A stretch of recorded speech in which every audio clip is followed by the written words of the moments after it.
A charming and spirited young mother. Oh, she was so vivacious, like a little firecracker. She was sweet and loving, but she just didn't take any crap off anybody. Is found strangled in her bedroom. Whoever did this left her there with no chance to survive. Police face a challenging crime scene. There was no forensic evidence whatsoever. No fingerprints. No eyewitnesses. This case was a definite whodunit case. And a long list of suspects. He had been hanging around her desk, and he had made some comments that really creeped her out. She had had some troubled boyfriends in the past. He didn't want to accept the fact that they were done. Their relationship was over. You would think that whoever did it had a score to settle. Until one big break reveals a culprit. That one key piece of evidence was the aha moment in the case. And it shocks everyone. When they finally discovered who it was just surreal. There's no rhyme, there's no reason behind it. It was absolutely senseless. Just before 5 p.m. on a Monday in March of 1999, in the small bedroom community of Norcross, Georgia, police raced through the suburban streets in response to a 911 call. The only information that we had at hand initially was there had been a person discovered dead in an apartment. It was her fiance that had called 911. When we arrived at the scene, we spoke with the fiance briefly. The man tells detectives the victim is 20-year-old mother of one, Danielle Jennings. Her 2-year-old son is currently at daycare. The fiance told us he walked in and found her lying on the bed, and he stated that she was cold and blue. She was deceased by that point. She was face down on the bed, and he rolled her over and then called 911. While Danielle's fiance is taken to provide a statement, investigators take a close look at the crime scene. When you went back into the bedroom, she was on the bed, fully clothed, laying on her back, but you could obviously see signs of strangulation. She had a ligature around her neck. The ligature appeared to be some type of stocking, and it was tied around her neck very, very tight. It had been tied off to leave it that way. It's not like it released, which I thought was pretty unusual. I mean, whoever did this left her there with no chance to survive. The ligature was knotted in the back, which would tell you that the person was on her back, behind her when she was strangled. Detectives explore the rest of the crime scene, looking for clues. The bed was messed up. One of the dresser drawers was open. The stocking that she was strangled with may have been one of hers out of that drawer. Her purse was dumped out as if somebody had dumped the contents and rummaged through it. It could have been a robbery or a burglary just gone wrong. However, there was other stuff such as cameras, miscellaneous jewelry that could have been taken, but they were not taken. It was possibly a burglary that had been interrupted, but you always have to consider the possibility that it could have been a staged burglary because, frankly, there really wasn't a lot of disruption. Next, investigators try to determine how the killer entered the apartment. There was absolutely no tool marks or anything on the front door, and then there was a sliding patio glass door. It was locked. There was no evidence of tampering with it at all. We went around and we searched the outside, but we didn't turn up anything of any value. Before they return to the station to interview Danielle's fiance, detectives fan out to speak with other tenants in the complex. Most of the people in these complexes work during the day, and so most of them are not home. We left our business cards with a note asking them to please give us a call. As the crime scene investigation continues, news of Danielle's violent murder quickly spreads to her family and friends. When I found out that Danielle died, I said, no. I said, you've got to be kidding me. I said, this cannot be real. And then I dropped the phone and I just started screaming.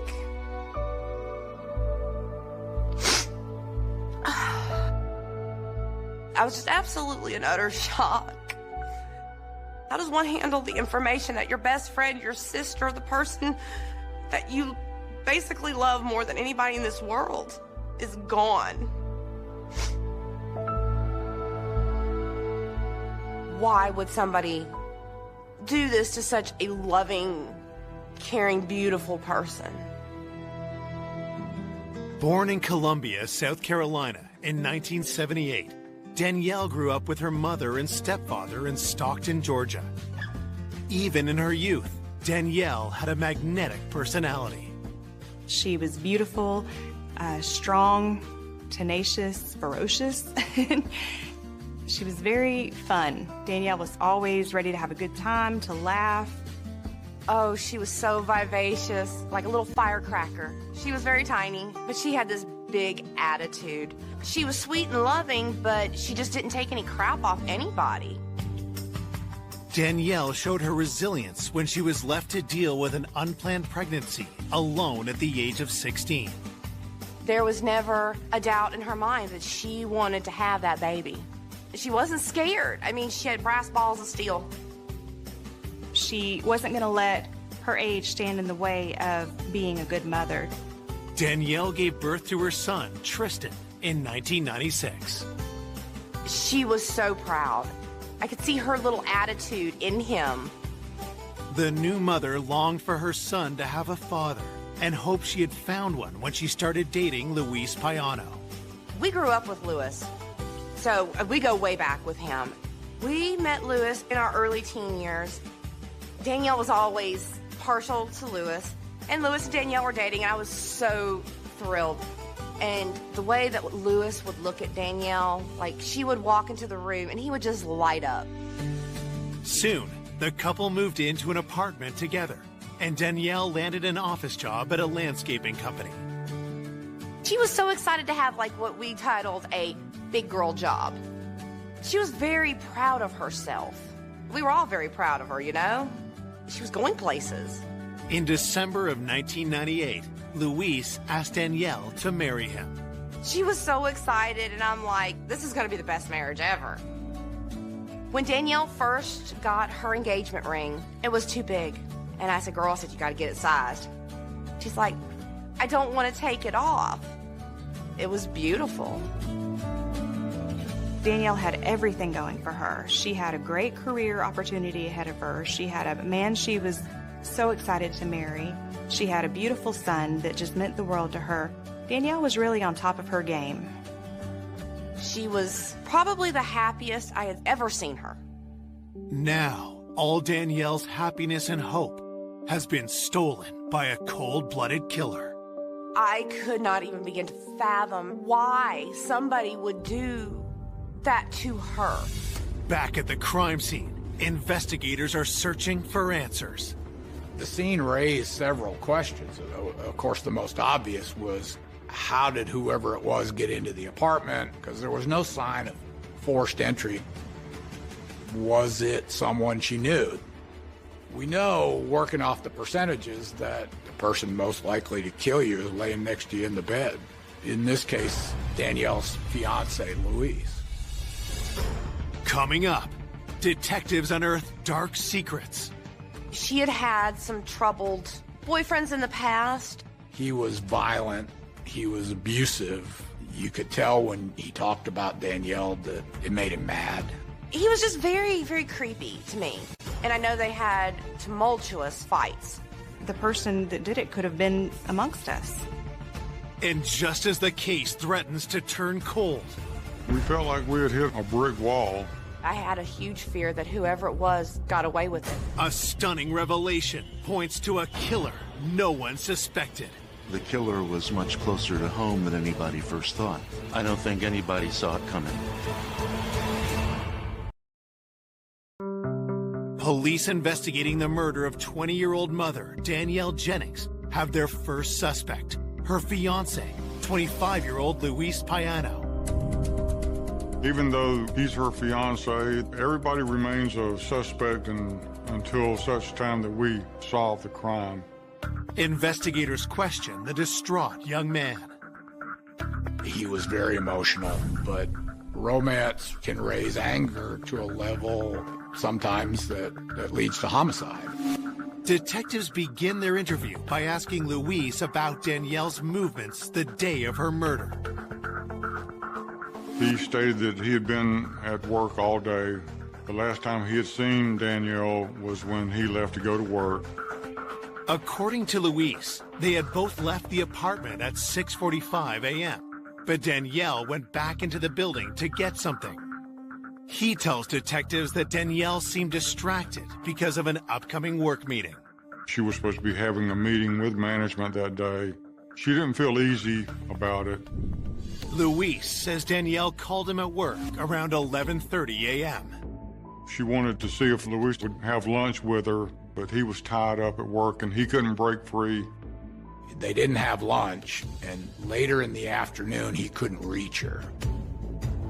He called her at work, and then they told him that she had gone home at lunchtime, but she didn't come back from lunch after a couple of hours.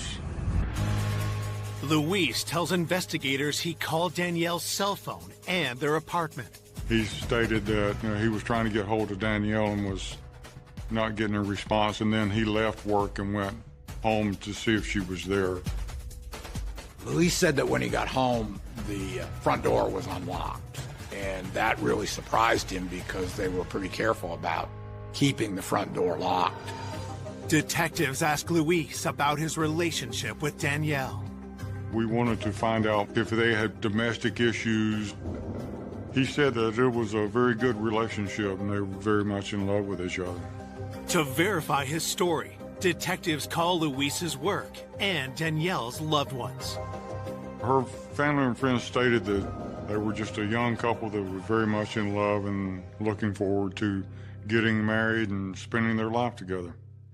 She had had some troubled boyfriends in the past, but Luis was on the up and up. I mean, he was setting up a financially stable life for him and Danielle and Tristan, and she loved him so much. Danielle's friends are adamant that Luis would never harm her, and his alibi seems solid.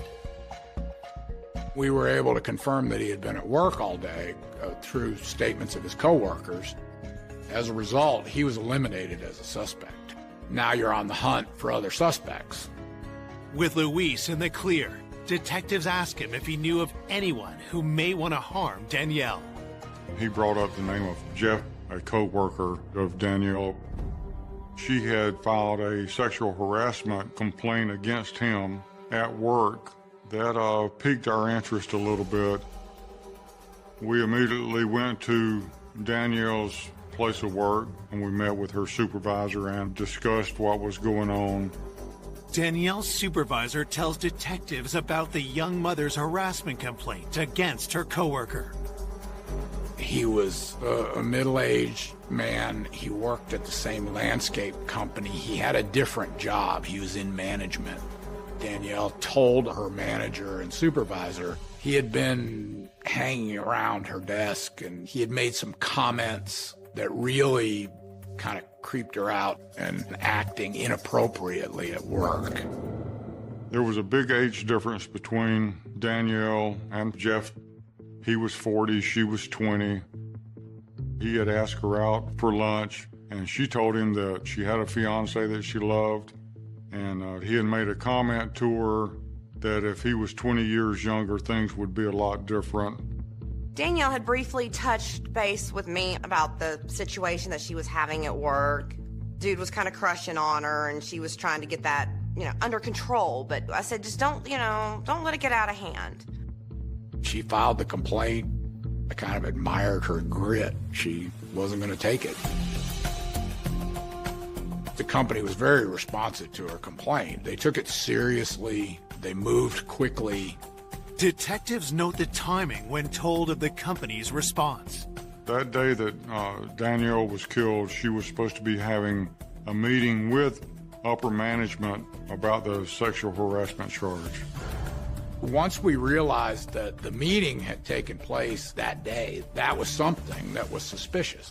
Talking with the management, we found out Danielle was anxious and nervous about the meeting. She was a relatively new employee when she made the complaint. That was one of the reasons she was so nervous, because his career was in a certain amount of jeopardy. Coworkers state that after the meeting, Danielle went home for lunch, but never returned. She didn't come back, and we knew that was consistent with the time of death. You had to think, where was the coworker at the time? Detective suspicions increase when they learn that Jeff was out of the office and did not return until late in the day. Was this too much of a coincidence? Could he have killed Danielle as revenge for her complaint? We definitely wanted to speak with him face to face. Detectives hunting the killer of Danielle Jennings suspect a harassment complaint against her coworker, Jeff, may have led to retaliation and murder. We were now focused on him as a possible suspect. We had to consider the possibility that he followed her home and ambushed her and killed her. Investigators bring the 40-year-old in for an interview and ask about his interaction with 20-year-old Danielle. He admitted to asking her out for lunch, but he said other than that, he had not done anything. He talked about the sexual harassment complaint and pretty typically said, you know, I didn't think it was that big a deal. I didn't know she was that offended. According to police reports, Jeff denies any sexual intentions toward Danielle. He told police that whatever lapse in manners that he had had with Danielle, that he liked her. He seemed to be genuinely dismayed to find out what had happened. Detectives ask if Danielle's complaint gave him a reason to want to harm her. His first reaction was he was angry. He was adamant that he was not a suspect. And then he said it couldn't have been me because my truck was broken and I was on a job with somebody else, with a coworker, and I can prove it. Jeff provides investigators with the name of the coworker he claims to have been with.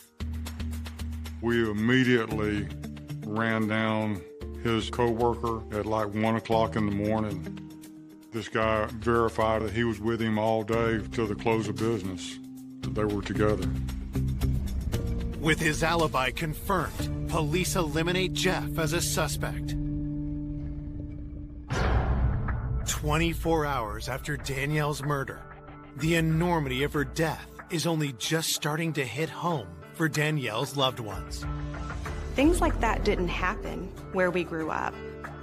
I could not believe somebody would do that to her. It was just the most nightmarish thing I could imagine. It made me question God. Why would you let something that horrible happen to her? I didn't want to accept it. I couldn't sleep.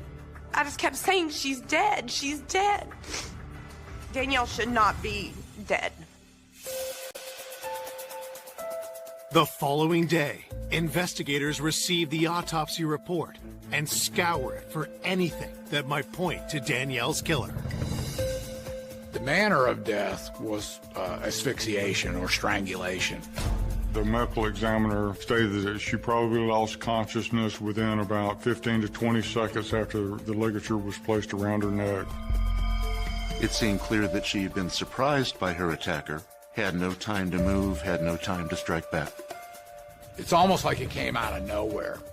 We knew from the positioning of the knot, someone had come up behind her with the nylon stocking, pulled it tight until she lost consciousness, and then tied it off to kill her. She had not been sexually assaulted. There weren't any other injuries. There weren't any defensive injuries.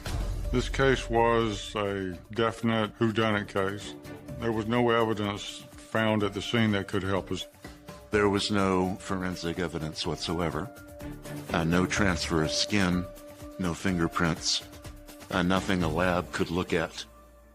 After striking out with the autopsy, investigators revisit the theory that the homicide was a robbery gone wrong. We don't live there, so we don't know what's supposed to be there and what's not. We asked the fiance to go back through the apartment with us and tell us what he sees missing. The smallest detail sometimes helps point us into the direction of a suspect, but nothing was missing according to the fiance. At that point, we had absolutely nothing to go on other than the stalking that she was strangled with. Detectives ask Luis if he recognizes the stalking. We wanted to know whether it came from her. It was a tan, knee-high women's stocking, and he said that she never wore anything like that, and we didn't find any in the apartment. Whoever did this brought that with them. The homicide was brutal, violent, and vicious. It lent itself to a personal motive. You would think that whoever did it had a score to settle.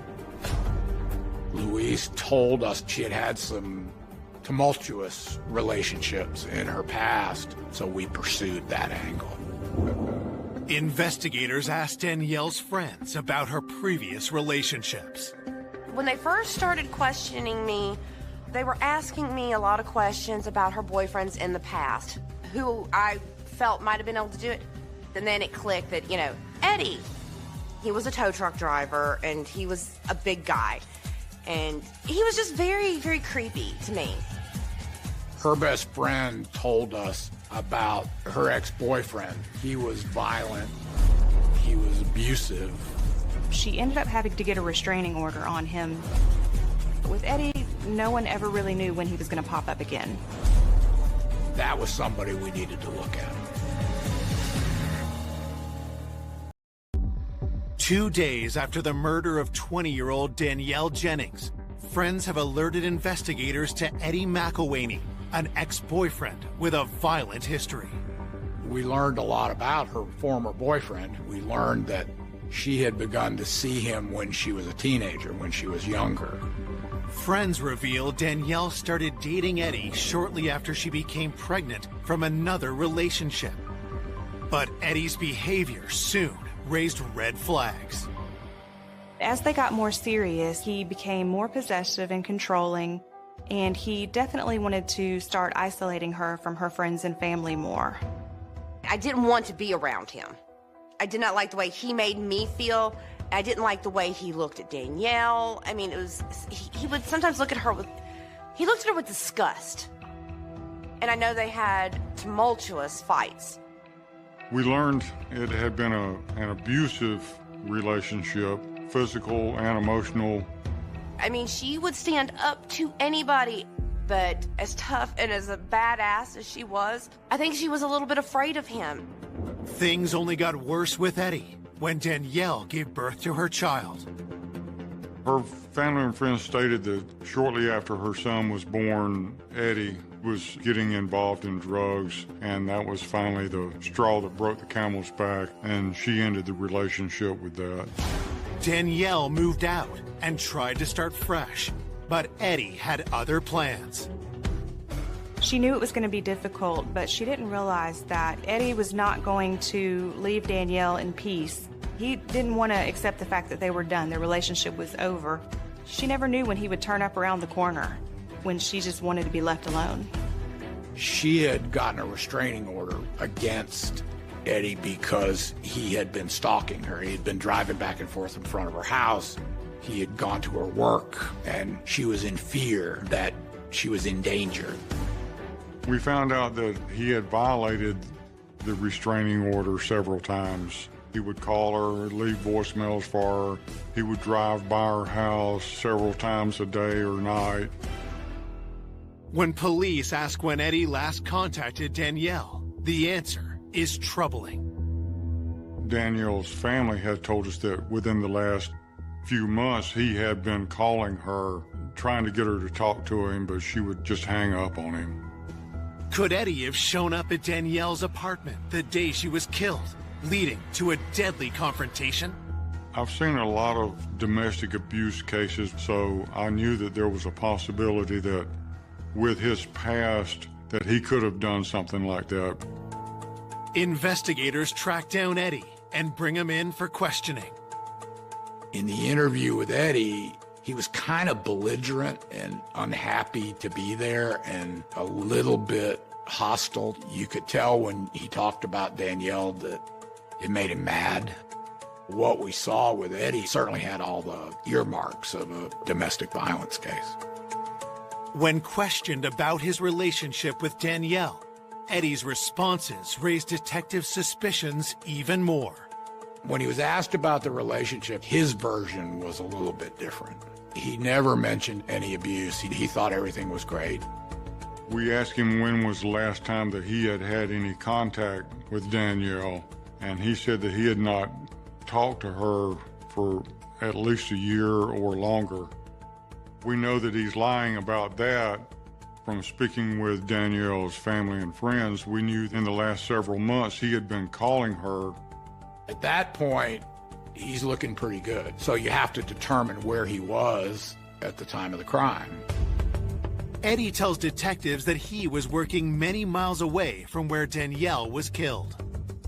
He said that on his job as a tow truck driver that he had to go out of state. Investigators immediately look into Eddie's alibi. His boss verified that he was out of state, and he was able to produce hotel receipts, gas receipts that showed that he was actually out of state at the time of the crime. Whenever he responded to a legitimate call, he had to log it, and his whereabouts could be verified throughout the day. That is a pretty tight alibi, so he was eliminated as a suspect. It's another dead end for detectives. Once again, we're knocked for a loop and we're back to ground zero, and he moves down the line and we're looking for somebody else. It was infuriating. It was frustrating. I had a huge fear that whoever it was got away with it, because people get away with murder every day. I was really hoping that the detectives would find something, because you're sitting here trying to point a finger at somebody that you don't know who. There was this air of suspense around everything because we didn't know at that time who had killed Danielle. The person that did it could have been amongst us. We had basically eliminated everybody who was close to the victim. When you get to that point of an investigation, you don't have anywhere else to logically follow up. With no more leads, the investigation is at a standstill. We felt like we had hit a brick wall. And then we got a call that changed everything. 3 days after finding Danielle Jennings strangled in her apartment bedroom, police hunting her killer have just got a stunning new lead. We received a phone call from a Miss Kirk that resided at the apartment complex. The woman tells detectives about a disturbing incident that took place a week before Danielle was killed. She was awakened one morning by someone knocking at the door, and she looked out the peephole but didn't see anybody there, so she went back to bed. And a few minutes later, she hears the front door open, and the maintenance man is standing there. The maintenance man says that he's there for a work order. However, Miss Kirk says she felt very uncomfortable the entire time that he was in there because he was always staring at her, like he was more preoccupied with her than he was completing the work order. The woman cannot provide the name of the maintenance man, but she gives a description to police. Detectives head back to Danielle's apartment complex to investigate. While speaking with the management at the complex, we found that there was another case similar in the past from a Miss Bruno that lived in the apartment complex. Management told the detectives that someone had walked into this woman's apartment. She had, of course, asked him who the heck he was. "What are you doing in my apartment?" And he said maintenance, and claimed that he was there to change light bulbs. And she said, "I don't have any light bulbs to change." He kind of mumbled and stumbled, and then, maybe I have the wrong apartment, and he backed out and left. It was so similar to the other one, which of course raises our eyebrows. The complex was big enough so that there were several maintenance workers, but only one closely fit the description given by the young ladies. That would be Calvin Oliver. We showed a photograph of Mr. Oliver to Miss Bruno and Miss Kurt, and both of them identified him as the person that had walked in on them. Investigators discover a disturbing trend emerged after Calvin had been hired 7 months ago.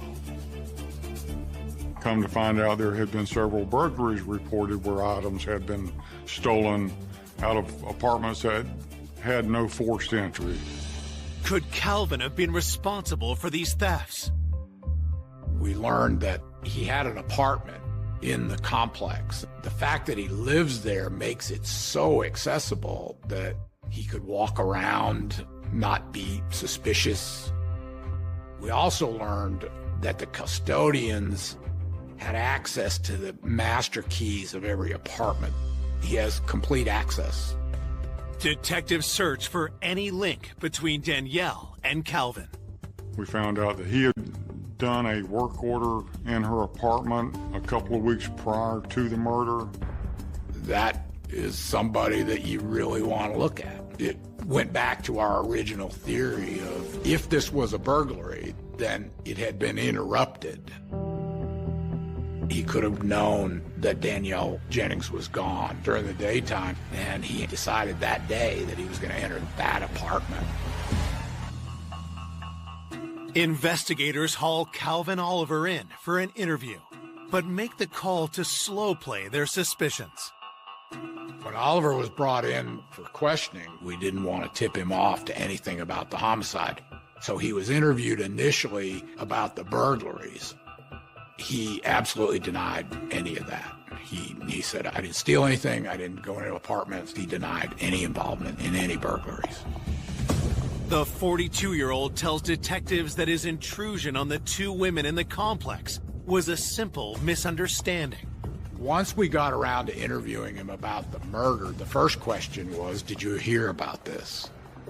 It was kind of odd. You would have thought that a person who worked in that apartment complex and was there every day would have heard everything about it. He went, yeah, I think I heard something about it. I don't know much about it. I don't know that woman. He insisted he knew nothing about, as he described her, that dead girl. All he admitted to knowing her was that he had done the work order in her apartment. At that point, we had a pattern of conduct going into apartments. We had the admission that he had been in the apartment, but we had nothing that directly linked him to the murder. With nothing concrete on Calvin, detectives end the interview. But before they let him walk free, police run a background check and are shocked by what they find. He had a criminal history of burglary and theft. There was an outstanding warrant on him for failure to appear on a burglary charge in another jurisdiction. That day that Danielle was killed, if he's in there and she walks in on him, that would be a reason for him to cause her harm because he doesn't want to go back to prison. He had an outstanding warrant, so he was held for that, and that bought them enough time while they investigated. Based on the burglaries that had occurred in the complex, we obtained a search warrant for his apartment. We're trying to see if we can find anything that would tie him to Danielle Jennings. We're looking for any type of the stockings or pantyhose or anything that would be similar to the one that we found tied around her neck. Detectives find no matching stocking, but they do discover incriminating evidence. We do find evidence of the other burglaries that have been committed in the complex. And then we also found out that he had possession of a master key for the apartment complex so that he could open any door on any building at any time, and he was not supposed to be in possession of that key. It's only enough evidence to allow investigators to charge Calvin with burglary. We concluded that search with those items, but nothing was found relevant to the murder. You really don't have anywhere else to go at that point. We don't have a stocking. We don't have anything that ties him to Danielle or her apartment at all. That's where we were until Louise called. Out of the blue, he said, "Do you have the engagement ring?" We told him, no, we don't have a ring. We didn't know one was missing. And then he describes the ring, and then the big bright light goes off. When we were doing the search on Oliver's apartment, we noticed a ring on a dresser in his bedroom, but the ring didn't match any of the items stolen, so we really didn't have a reason to seize it at that time. We do another search warrant, go back into the apartment, we seize that ring, we show it to the fiance. He can't positively identify the ring, but he says her best friend will definitely be able to identify it. If we were able to identify that as being Danielle's ring, that would physically tie Oliver to Danielle and her apartment on the day that she was murdered. With the entire investigation on the line, detectives race to the home of Danielle's best friend. Is that ring the engagement ring? This is something we gotta know. Investigators believe the key to solving the murder of Danielle Jennings is her missing engagement ring. If we had that ring, then we had the killer. Detectives have seized a ring from suspect Calvin Oliver's apartment. But is it Danielle's engagement ring? They hope her best friend can answer that question. The detective and Lewis were there, and I said, well, what's going on? And the detective looked at me and he said, Leslie, he said, do you know what Danielle's engagement ring looked like? And I said, yes, sir, I do. The detective said, is there any defining characteristics to this ring? He goes, and I need you to be specific. And I said, yes, sir. I said it was bent. She had bent the band so it stayed snug on her finger because she wouldn't take the dang thing to get sized. We needed to find out when was the last time she had seen her wearing the ring. I said, I saw Danielle the Sunday before she was killed, and she had a ring on Sunday night. And he takes the evidence bag out and he says, is this her ring?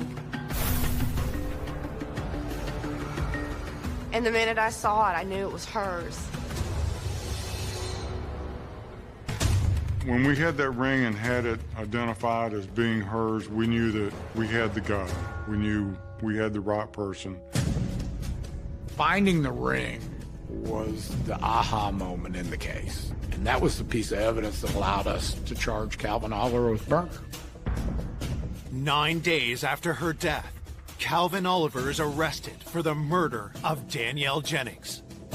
The primary charge was malice murder, and that means that you intentionally and unlawfully kill another human being. Detectives once again interview Calvin, this time taking a different approach. Once you have a suspect under arrest for the charge that you're interviewing him about, then the interview becomes very direct. He was given a chance again to tell the story where he denied any involvement in the murder, and then he was confronted with the evidence that we had. We told him about the ring, and that's when he said, well, I stole that ring 2 weeks ago when I did the work order in her apartment. But see, we knew that was a lie because we had people that had seen her wearing the ring, so we knew that he was lying about that. Calvin refuses to answer any more questions. We told him that he was being charged with malice murder because you took the pantyhose with you into the apartment because you had intent to harm someone, and he said there was no intent there, which was a good comment to have in a statement. It's like he admitted to killing her without knowing that he had admitted to it. We were convinced 100% that we had our guy. This is the guy that was responsible for the death of Danielle Jennings, and that we were going to send him to prison for the rest of his life.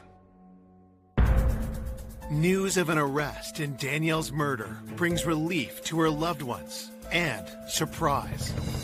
When they finally discovered who it was, the maintenance man in her apartment building, it was just surreal. I don't think anybody saw it coming. The killer was much closer to home than anybody first thought. When I saw his picture, I threw up, knowing that that was the man that strangled my best friend for no reason. At trial, prosecutors present how they believe the crime unfolded. The day Danielle was killed, Mr. Oliver had already let himself in, hoping for financial gain. After the HR meeting about her coworker, Danielle went home for lunch by herself. Once she opened the door and stepped in, he knew she was there, and he knew she could not exit again. He was not going to get caught. He ambushed her from behind with the stocking. He came over her head. He pulled it tight, pushed her down onto the bed until she lost consciousness, and then he tied the ligature off, and there was no way for her to escape.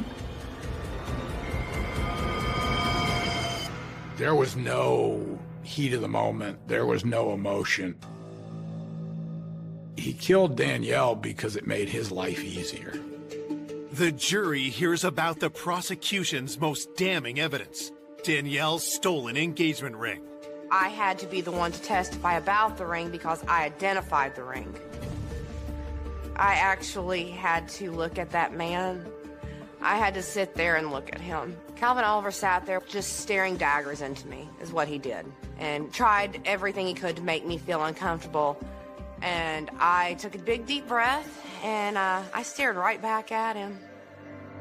There was no explanation for the presence of this ring in Calvin Oliver's apartment, other than he took it off Danielle Jennings' dead finger.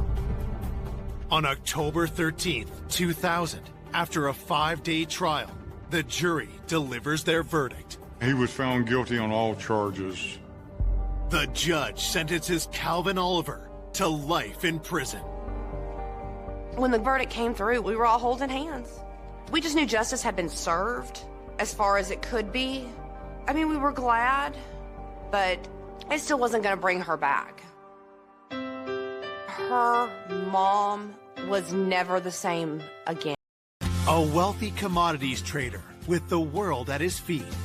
My brother was a fun-loving guy. He had anything he wanted. He had a lot of money, the Cadillacs and the Rolex watches. Is viciously gunned down. And they shot him again and again and again.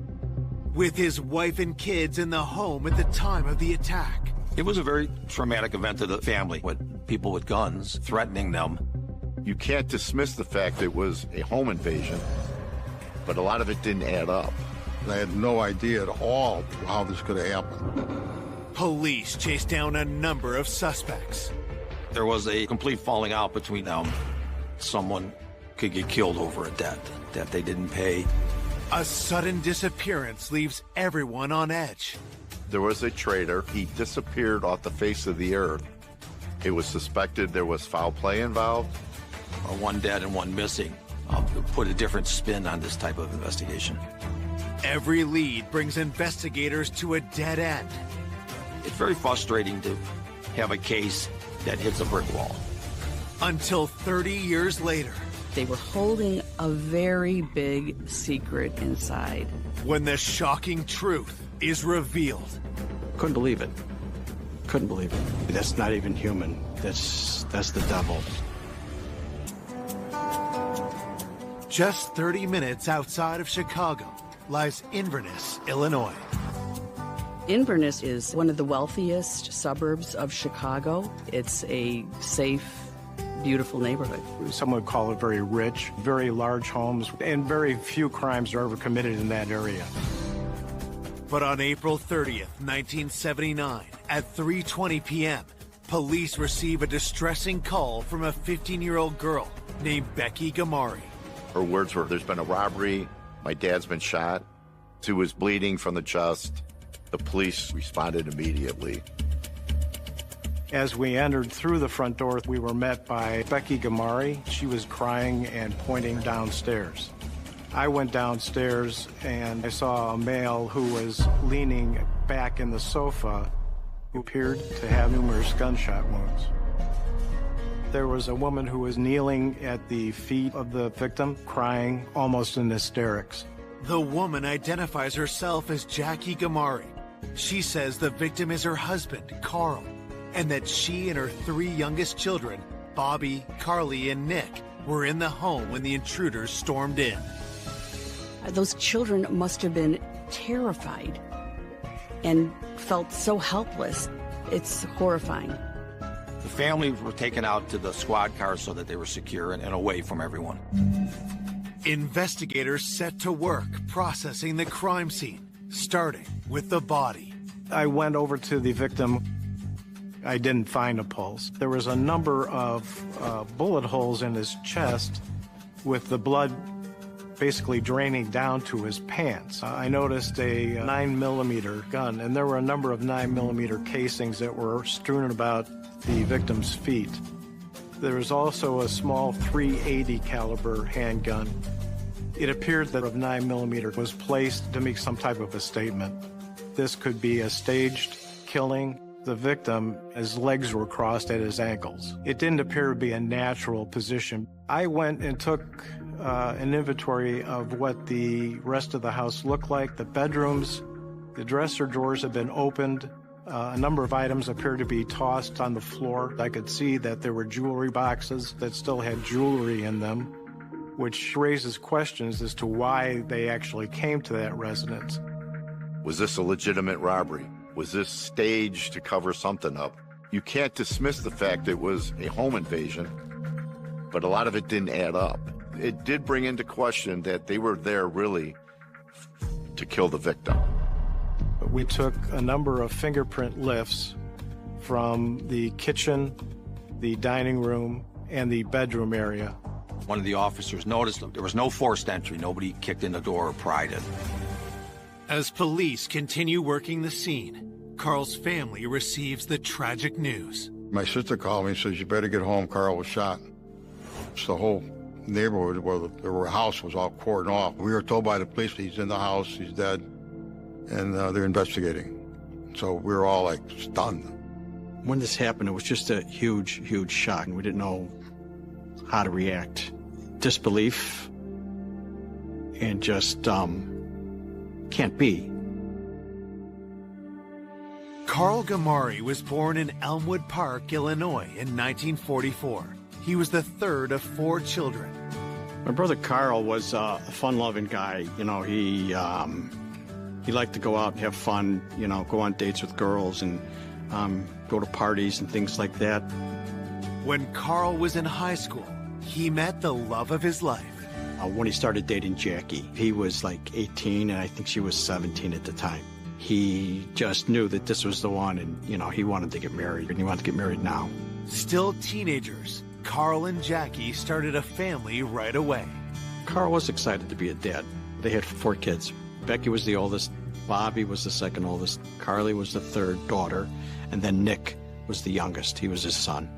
By 1977, Carl had the perfect family and the perfect job, working in finance at the Chicago Board of Trade. Carl climbed up the ladder. He was energetic, and he loved it, and it fit his personality to a T.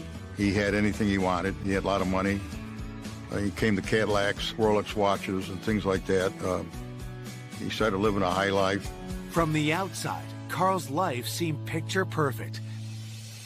But now, his violent death leaves his family shattered. He's been shot, and I was shocked. You know, no one knew anything. What's going on? I had no idea at all how this could have happened. Investigators start by interviewing Carl's family, who were also witnesses to the crime. I took Jackie and the 2 girls out to the garage so I could get a general statement from them as to what occurred. Jackie was crying and very upset. Becky was crying. Bobby was crying.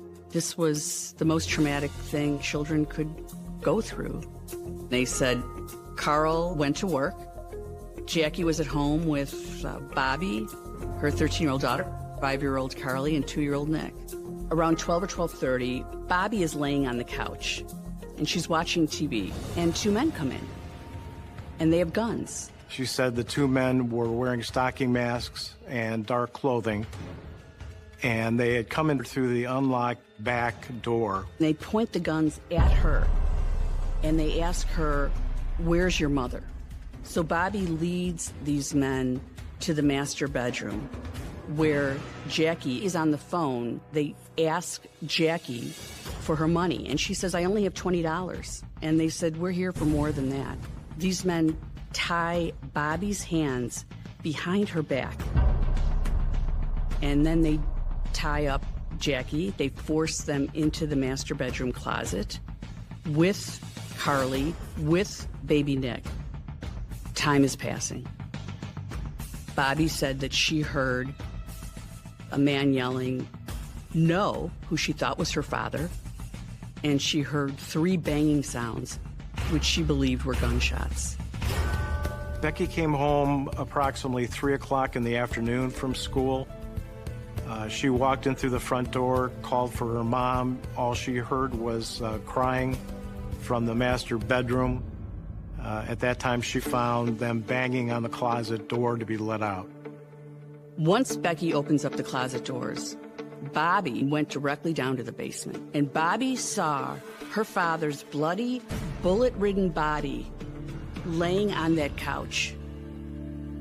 It is difficult to imagine how terrifying this must have been. While the family lived through an extremely traumatic ordeal, police are hopeful that with their help, they can catch Carl's killers. Jackie and Bobby said the suspects had actually pulled up their masks, so they had their face exposed to them. Jackie described the first suspect as a male white, mid to late 20s to 30s, tall, dark-haired, and also had a mustache. The second suspect was shorter than the first, slightly heavier, was a white male, but had a pale complexion and facial hair. Bobby and Jackie were able to do composites of the faces they saw. I think there was a lot of hope somebody's going to recognize these individuals. When we heard about the sketch, we thought that would be it. They'd be able to find them.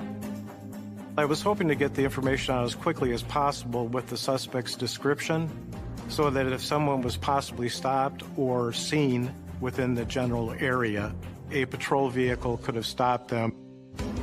In Inverness, where crime is virtually non-existent, police believe there is more to this case than meets the eye.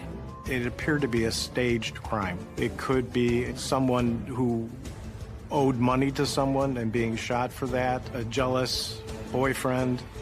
It could be a number of different things. You can't close your mind to any possibility at that point in time. Coming up, investigators uncover sordid secrets. He might have had some associates who might have been involved with the mob. It definitely raised a red flag.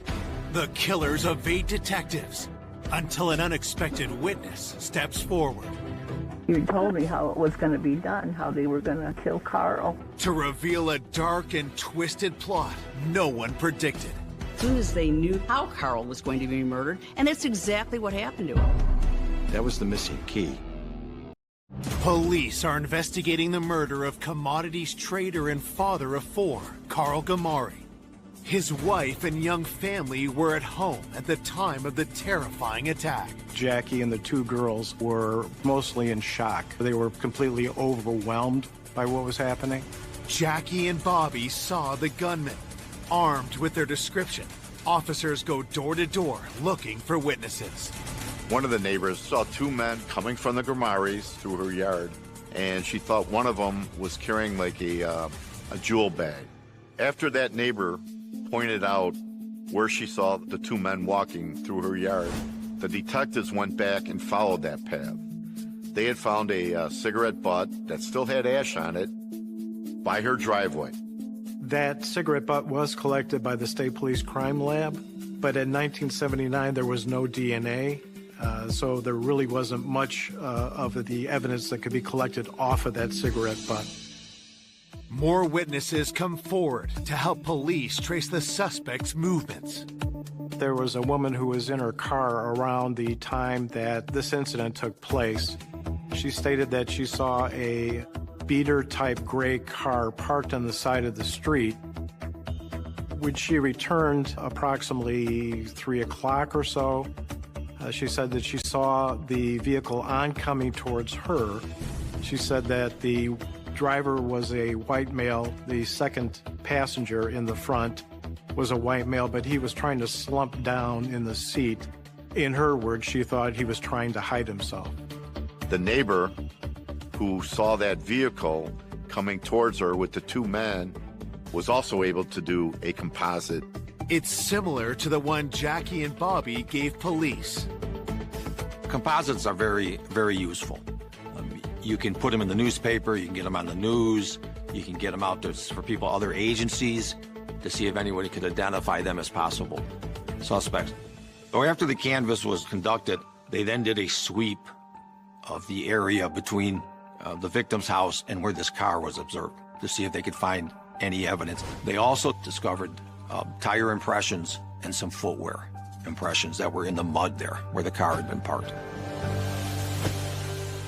Back at the crime scene, investigators get an unexpected visitor. I noticed someone approached me and he pulled out his credentials as being a Chicago police officer and told his name was Sam Greco. Sam said that he was a family friend. The girls knew Sam. They felt comfortable around him. He said that he had been called by the daughter, that something had happened, so he was coming out to see what assistance he could lend. On the day of the murder, Becky made 2 phone calls. She did call 911. Her next call was to Sam to tell him what had taken place. Sam originally arrived up the scene about an hour after the initial call. He had advised him that he had been on the phone with Jackie. This was about 12:30 in the afternoon, and that during their conversation, she said somebody was there, and he heard some voices in the background, and then the call was disconnected. So he had offered to give them his phone records so they could try to establish a timeline of when that occurred. Based on the time of the phone call, police believe the gunman arrived at 12:30 p.m. and left by 3 that afternoon. They spent over 2 hours in the home, a detail that puzzles the investigators. They spent so much time in the house, which is not normal. Home invaders usually come in, take care of business, and leave. They don't sit around. Second, the amount of items that were left behind didn't indicate that this was a straight-up home invasion. My question was whether or not they knew that Carl Gamari was coming home at that point in time, and why did they kill him? Who did it and why? And why my brother? What did he do that he deserved to have his life snuffed away and taken away? We had no idea who it could be. In their search for answers, detectives turn back to Carl's wife, Jackie. Anytime you're investigating a murder within a family, you have to look at the surviving spouse. It was clear that Jackie hadn't been the one to shoot Carl. 2 armed invaders came into their house and locked them in the closet. It was very traumatic to the kids and to Jackie. To have all of a sudden their peaceful day broken down with people with guns and then threatening them and not letting them move around the house, not knowing what was going to happen next. They were absolutely terrified. Even after the suspects had left, it was difficult to get them to concentrate on making a statement. Jackie was crying, upset. When detectives ask Jackie about her relationship with Carl, she tells them she loved him and that he was her high school sweetheart. But what she reveals about her marriage surprises investigators. Carl and Jackie had a rather unorthodox situation at times. Over the years, they both had affairs, and they would bring their lovers home. When you get information like that, that's an important thing to follow up on and look further to see if that has anything to do with what occurred here. Had the couple's infidelities led to Carl's murder? You have to look at that as a possibility. It definitely raised a red flag. Detectives investigating the cold-blooded murder of Carl Gamari have learned he and his wife, Jackie, had both been unfaithful. That's a big red flag and needs to be looked at very thoroughly. Jackie tells police they had recently agreed to work on their marriage. They seemed to be getting better as you got into 1979. They were trying to work it out. They went on a romantic vacation. They were making a plan to do another big trip to Africa. They were buying a new house, and they would tell friends that, yeah, things are getting back together for us. We're going to make an effort to make this work, especially because of the kids. A year before the murder, the couple had even decided to renew their vows. We as a family thought, wow, this is nice. This is really nice to see, that they wanted to get together and they have us there witness the renewing of their vows. They were like two lovebirds. He was gleaming from ear to ear, and so was Jackie, and they seemed like a wonderful couple. While Jackie was also a victim in this crime, detectives still need to know if she'd have anything to gain financially from Carl's death. It was learned that there was only about a $30,000 life insurance policy. Carl had never signed a will, which ties it up in court, and it could be 7 years before you see any of the financial gain from this. And so this kind of cleared Jackie of being in the spotlight of the investigation.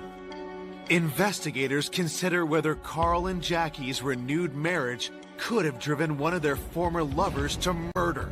When they ask Jackie who she had an affair with, her answer is surprising. Jackie and Sam Greco had an affair. She said that she had dated Sam for quite some time, but that she had broken off the relationship with Sam to recommit to her marriage with Carl. Jackie had said when she became pregnant with Nick, she stopped seeing Sam. Detectives need to know, was Sam a jealous ex? Could he have killed Carl to have Jackie to himself? Sam was interviewed once on the phone and then again in person. He had met Jackie at a wedding, and he was doing some private investigative work, and Jackie had hired him to follow Carl to see if he was having an affair. There was an indication from Sam's investigation that Carl was having an affair. And that ultimately led to them initiating a relationship. Sam also told the investigators that he and Jackie had been lovers, but they were now just friends. Sam denied any involvement with this case. They took his phone records, fingerprinted them, and they interviewed individuals associated with Sam. He was considered a hero within the Chicago Police Department. The police back then still investigated him as much as they could. The investigators ruled him out as not being involved in this. With Sam eliminated from the investigation, detectives next look at the woman with whom Carl had been having an affair. Gail Kayak was someone whom Carl had actually hired and worked with. When Gail was interviewed, her description was it was kind of two adults having some fun together. It was nothing serious. She knew it was going nowhere. She knew Carl was married. Gail tells investigators she and Carl broke things off about a year ago, and that there wasn't any animosity between them. She ended up, after the relationship was over between her and Carl, had a boyfriend, got pregnant. Given the affair had been over for a year, it just made really no sense that she would be involved in this in any way. Just when detectives think they've hit another dead end, Gail gives them a stunning new lead. She says they need to speak to Carl's former friend and colleague, Ned Kaiser. Ned Kaiser was one of the closer people to Carl at the Board of Trade. They had worked together there for a while. They socialized. Gail claims Ned not only knew about her affair with Carl, but told Jackie about it. Carl and Ned were friends. Carl would use his apartment to be with his girlfriend.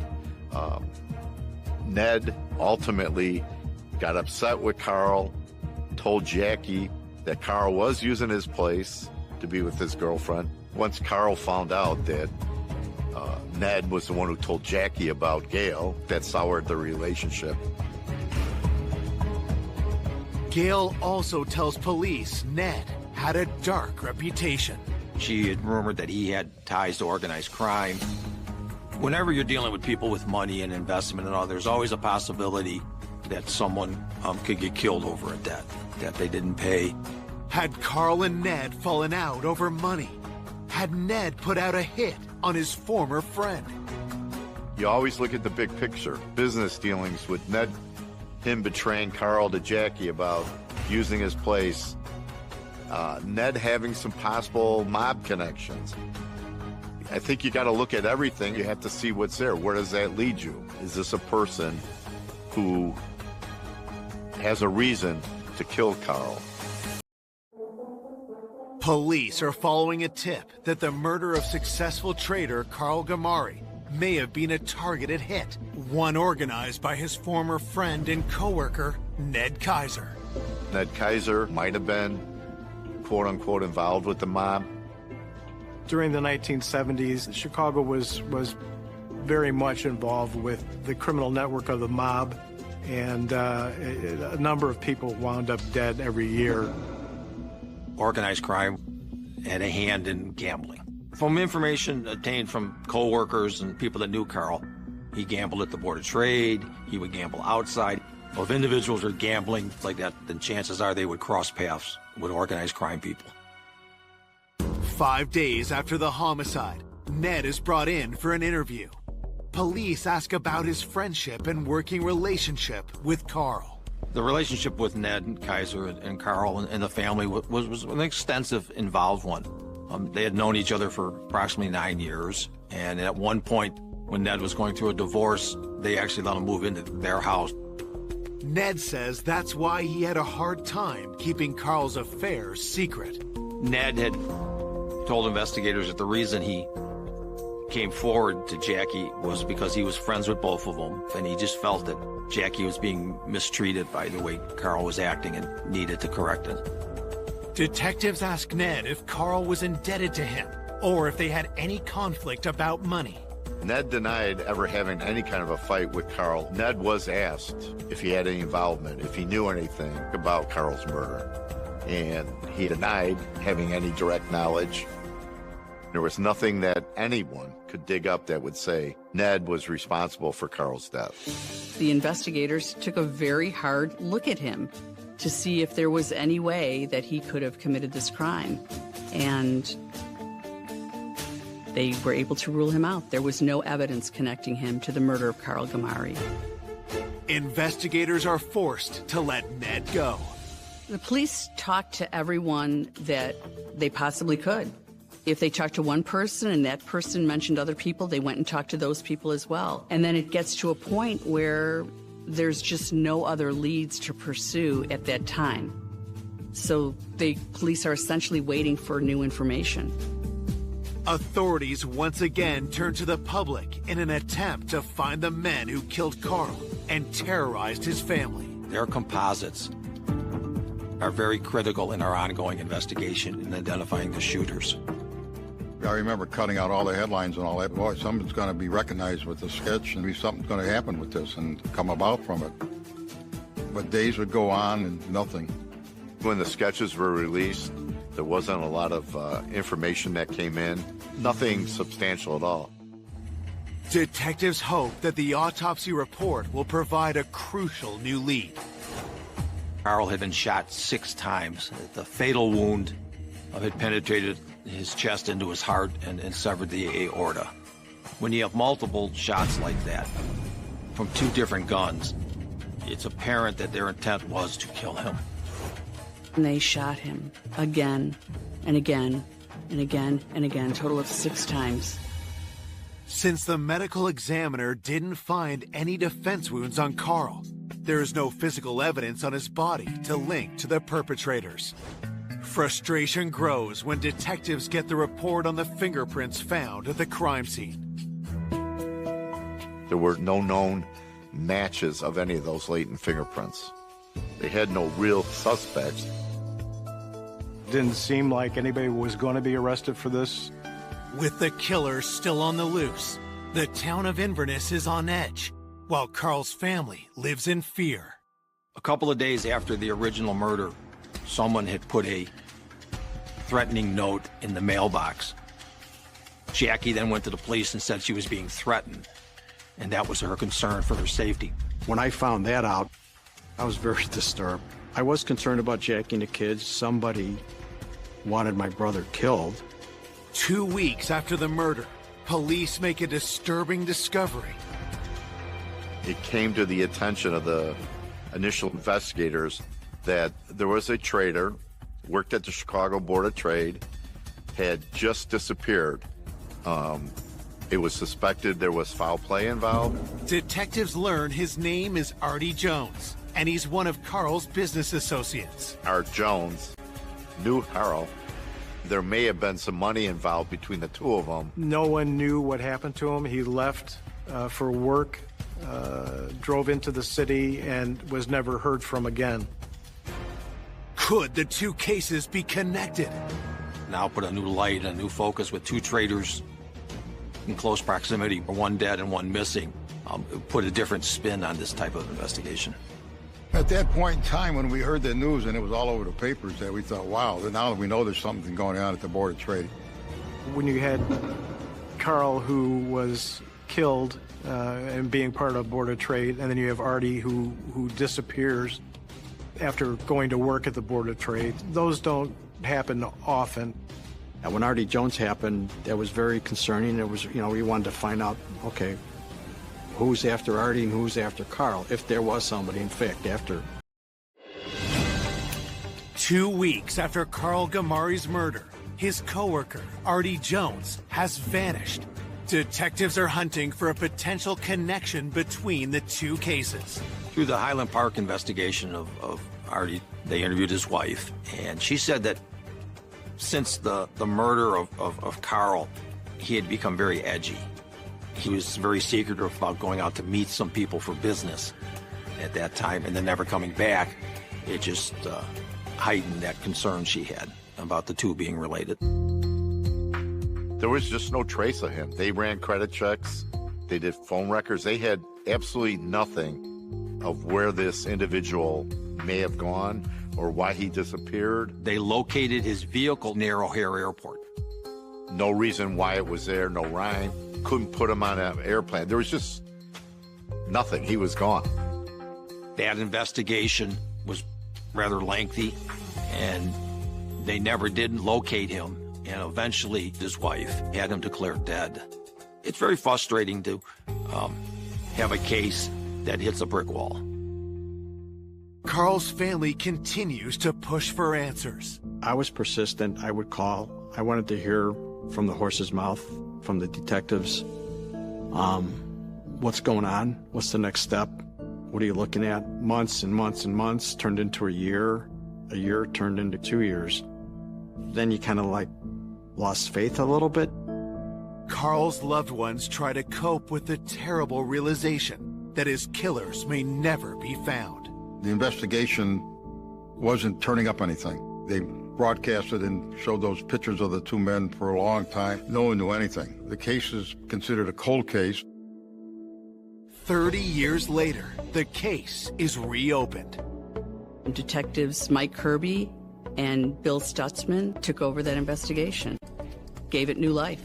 These were people who had investigated, hundreds of violent crimes in their careers. I had spent 9.5 years on a homicide task force. So this was my first actual cold case. We were told to look at this case from 30 years ago. Right away, you're like, 30 years? Who's even going to be alive from back then that we could talk to? But when we sat down and we compiled our plan of action, people we wanted to talk to, we became extremely excited about the possibility of this being solved. As the new detectives start digging into the cold case, they are confronted with a daunting problem. Barrington Police Department had 2 floods in their basement where their evidence was kept. These floods basically contaminated any of the evidence, ruling it unusable. Any DNA we might have was gone. That's a major blow in an investigation. Most cold cases nowadays are solved through forensic evidence. We had none of that. Then, in 2011, a stunning turn of events reignites the investigation. We get a phone call. It was shocking to us. Artie Jones had been located, living under an assumed name in Las Vegas, part of a fraud investigation by the federal government, and located him. We were extremely shocked that he was alive. Investigators fly to Nevada to interview Artie Jones about Carl's murder. Well, the first thing we wanted to know was what relationship did Artie Jones have at all with Carl? Did they have any kind of business transaction? He claimed he didn't even know him. So then we focused on why did he disappear then. When we talked to Mr. Jones, he said that he was having financial problems. He didn't like his job. He didn't like his life. He was unhappy with his marriage. So he just faked his disappearance. And that became very clear that he had staged all this by planning the car by the airport. The two had no connection. The Kamari of murder and his disappearance were not related. With the Artie Jones mystery solved, detectives are again left with no leads. What we decided to do was to work this like it was a fresh case and just start from the beginning with no preconceived notions, no thoughts on where we were going to go with it. Bill Stutzman and Mike Kirby re-interviewed everyone who had been interviewed that they could find back in 1979 and 80, and one of the people they interviewed was Jackie's sister, Tootsie. When police interviewed Tootsie the night of Carl's murder, she told them on the morning of April 30th, Jackie called Tootsie and told her to come over that day. And if Tootsie had come that day, I don't know if she would have been another victim. Detectives bring Jackie's sister, Tootsie, in for an interview. As they question her, she makes a jaw-dropping revelation. She said, I've been ridden with guilt throughout the years. I've seen what it did to the kids, what it did to his family. I can only be truthful about this. I can only tell you what was told to me. Tootsie was having ulcers after the murder of Carl. She was holding a very big secret inside. It troubled her to keep this secret for so long. She just realized, I believe, that it was the right thing to do, and that's what she always wanted to do. And she proceeded to tell us about 2 months prior to the murder that Jackie had said, I don't love Carl anymore. I don't want to be with him. This is the time when Jackie and Carl were getting back together. Jackie had supposedly stopped the affair with Sam Greco. Based on what we learned, that was not the truth. Her affair still continued. It was very shocking. It gives you a different light view of Jackie, yes, as a person and the type of individual she is. What Tootsie says next leaves investigators stunned. Jackie had told her of a plan that she had with Sam. Jackie said to Tootsie, we've found a way to get rid of Carl. We're going to make it look like a home invasion. Some men are going to come in, they're going to tie me up, and they're going to wait for Carl to come home and kill him. Tootsie couldn't believe what her sister was saying to her, and they just kind of ended the conversation with Tootsie saying, Jackie, you don't have to do that. Divorce him. Just divorce him. And Jackie would reply, if I divorce him, then I don't get all the money.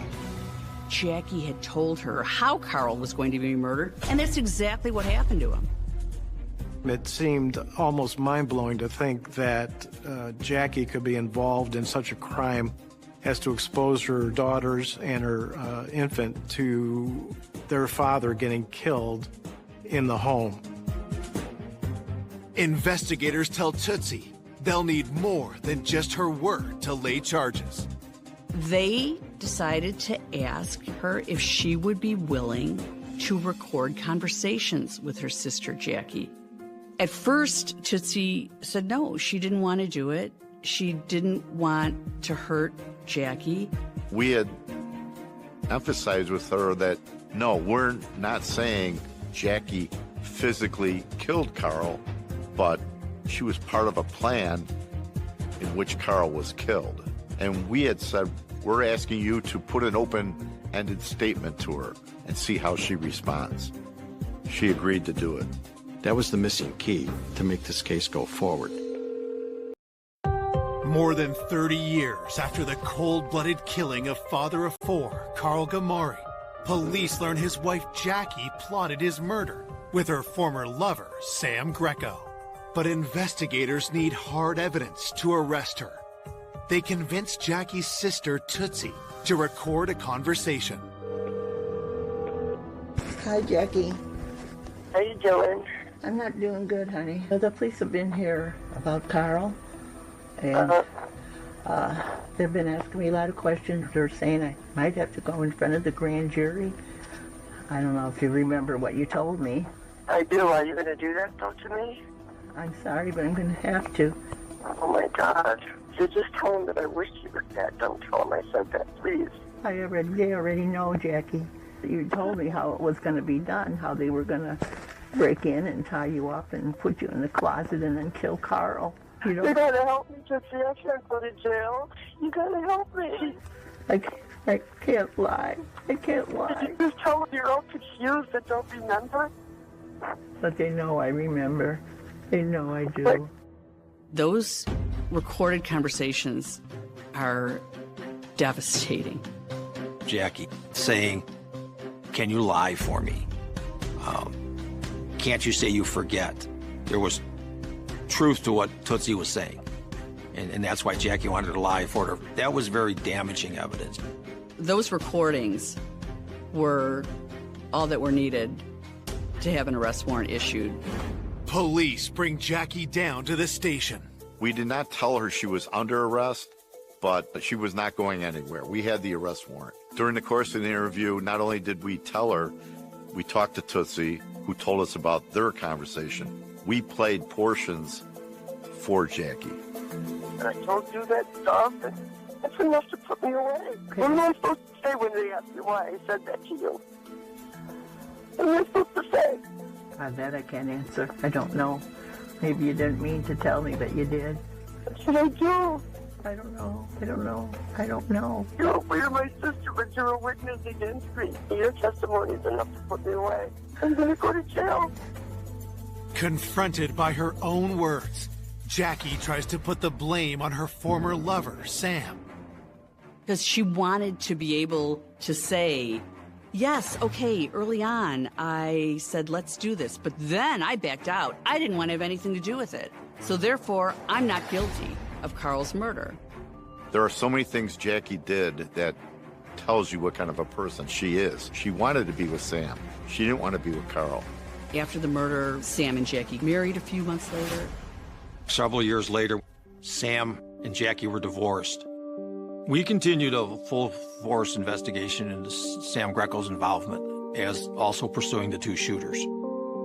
And before we could gain enough evidence to charge them, he passed away from his medical conditions. On March 27th, 2013, Jackie alone is charged with the first-degree murder of her husband, Carl Gamari. Jackie was the true monster.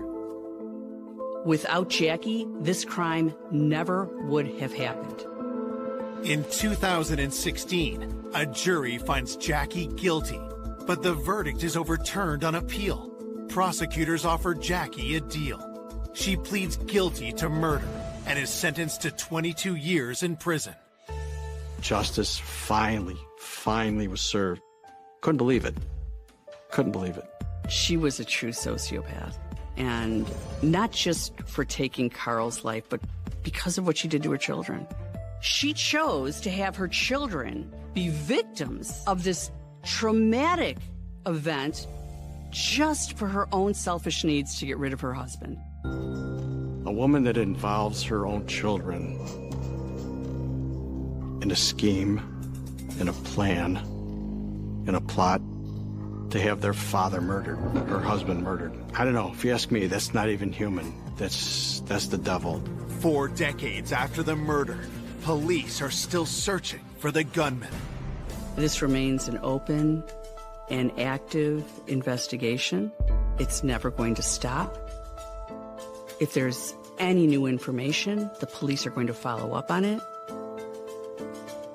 No matter how long those shooters live and how much time passes, They can never stop looking over their shoulder. My brother was a good guy. He was very determined to succeed in anything he did. A loving husband and father with so much to live for.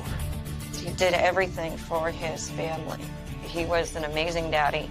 He loved life. He loved to be happy. Is ruthlessly gunned down at home in front of his wife. When he was laying there on the floor, nothing can prepare you for that. They stood over the victim's body with a shotgun and delivered a fatal blow. This wasn't just a random killing. This was an assassination. Police tracked down several suspects. She was absolutely the possible person who was involved. She had all the motive. He began bragging about other involvements that he had had with acts of violence. And we knew that he and the victim had some bad blood between them. Just when police think they might never catch the killer, we were pretty frustrated, and the wind was kind of taken out of our sails. The case takes a mind-blowing turn. She sang like a songbird. He had been in possession of the guns used. And law enforcement was pretty stunned by that. To reveal a killer no one imagined. This is unbelievable. It was someone that if you passed on the street would look as innocent as they come. The darkest, blackest soul. Panama City lies on the Gulf Coast of Florida's Panhandle. Our biggest industry is tourism, with millions of people coming to enjoy the Gulf Coast. The community is very tight. You know most of your neighbors, you know everybody that you do business with on a personal name basis. But in the early hours of October 6, 1998, the town's sense of safety is rocked by a chilling 911 call. At 3 o'clock in the morning, there was a call from a woman that her husband had been shot and killed. There was a lot of shots. I ran back to the bedroom. The killer wasn't in the house. He was coming after us. I literally thought everybody was gonna die. And I was so scared. Police raced to the home, expecting to encounter an active shooter. Their first thought is clearing that house, making sure that the killer's not still in the house. As the officer entered, the first thing that he noticed was the victim's body in the kitchen area. When they started calling out that they were the police and they were there, the wife was in a bedroom. She had retreated to seek safety for her and her children, which were still in the house. This is all just happening so quickly. I don't know how I'm supposed to trust that whoever's out there is not the killer. Officers find no sign of the gunman and assure Angelica it's safe to come out of the bedroom.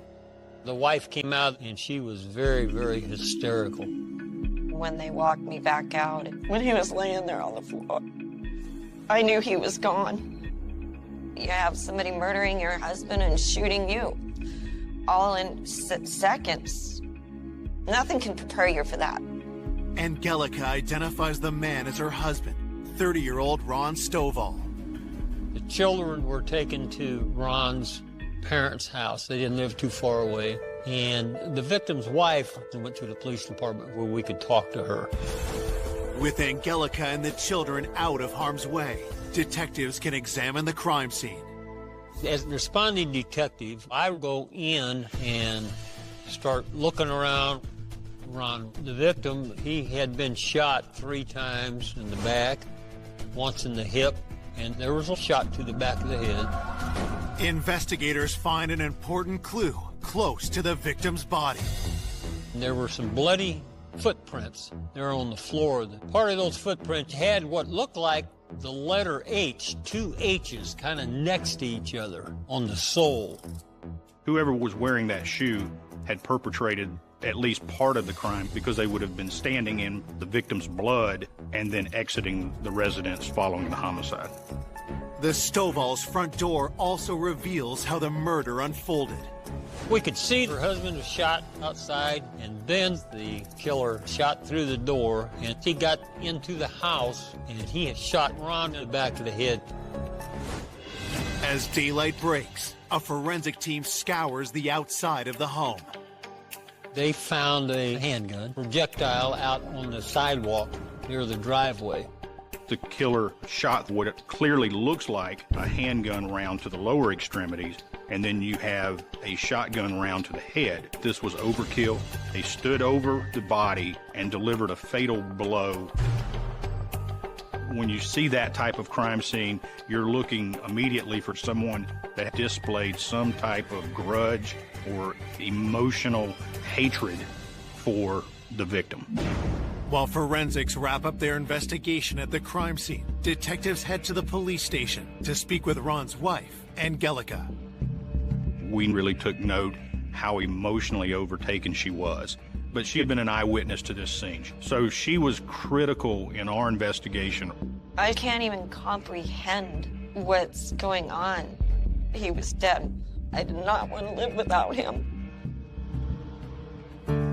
Ron was truly amazing.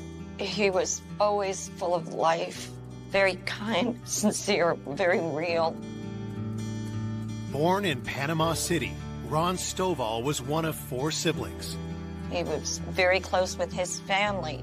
He was always out doing stuff with school, doing stuff with the church. He was well known within the community. Ron served almost 4 years in the Navy. He had felt a commitment to his country and enjoyed his naval service. Ron always dreamt of having a family, and in 1989, he met his first wife, Tina Trexler. Tina and Ron got married, and they had one child, they had a daughter. The marriage was a rocky one, and after 6 years, it fell apart. Soon after, Ron met single mom Angelica at a local beach bar. He said he knew from the second he saw me that he loved me. Our first night, we went on a date, took me to the beach, to the ocean, put out a blanket, listened to some Marvin Gaye, had Italian food. It was very romantic. He stole my heart, and I was never in love before. I just fell right into his arms. In 1997, the couple married. Just like Ron, Angelica had a child from a previous relationship. A year later, their family of 4 became 5 when they had a daughter of their own. Ron took on several jobs. He worked as a waiter. He worked as a delivery man for the UPS companies. He was very dedicated, and he just got his massage therapy license. He did everything for his family. We were very happy. Who would want to gun down this loving husband and father in cold blood? At the station, Angelica tells police how the murder unfolded. I was able to tell the cops everything I knew, and I didn't try to hold anything back. Ron got up at about 3 o'clock every morning, and I would get up and make his lunch for him to take to work. She explains how Ron left the house and was suddenly ambushed. There were some shots. I didn't know what was going on. He collapsed on the ground, and the killer tried coming through the door, so I was fighting with him. He got his hand through. I grabbed the gun, and he opened the door with his hand, and I looked down that barrel of that silver gun, and he shot it. The bullet just misses Angelica. I ran back to the bedroom. As Angelica shares more details about the deadly attack, detectives gain important information about the killer. She described him as male, brown eyes, brown hair, and that he had some type of facial hair, possibly a mustache. She indicated hearing the assailant say to Ron as he was delivering the fatal gunshot wound, "This is for her." It sounded very evil. Angelica tells police she doesn't know the meaning behind the killer's words. We need to find out who her was, and we needed to find out what made this so personal to her. Well, this wasn't just a random killing. This was an assassination, is what it was. Investigators ask Angelica who might want Ron dead. Immediately, she went to Tina, his ex-wife.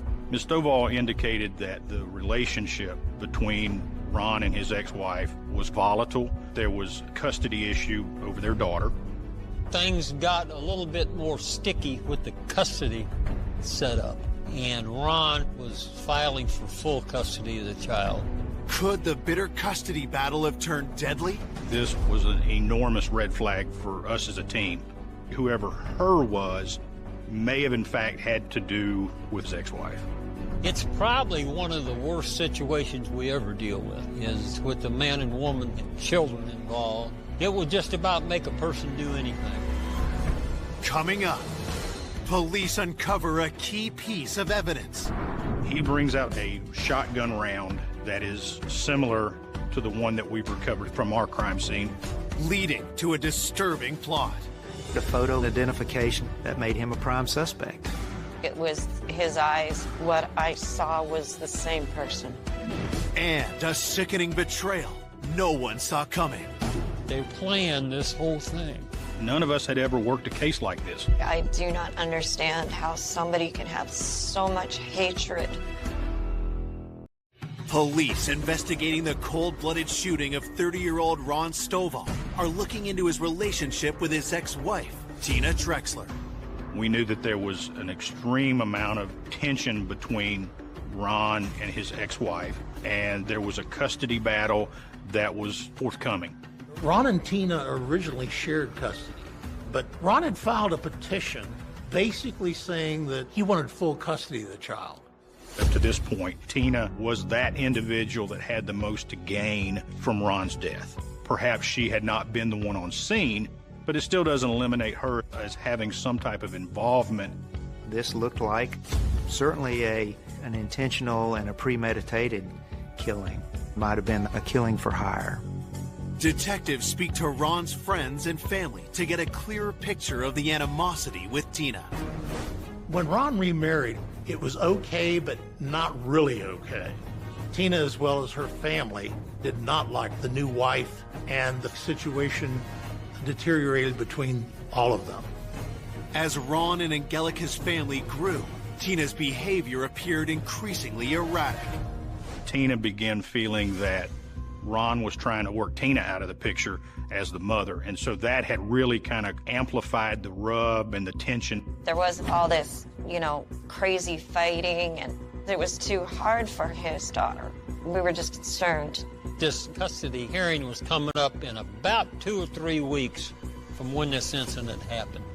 Tina was absolutely a possible person who was involved in this murder. She had all the motive. Could the custody battle have driven Ron's ex-wife to murder?